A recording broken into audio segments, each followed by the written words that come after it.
अरे भाई साहब, एक पैंट शर्ट दिखाना। अरे बेटे, वहाँ क्या कर रहे हो? लेकिन एक सेकंड।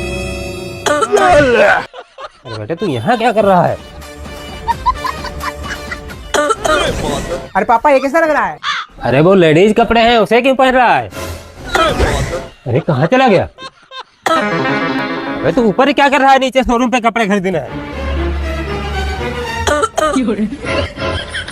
अरे पापा वहाँ क्या कर रहे हो? देखो आगे पेंट। रुको जरा। कपड़े भी नहीं खरीदे और भाग गया।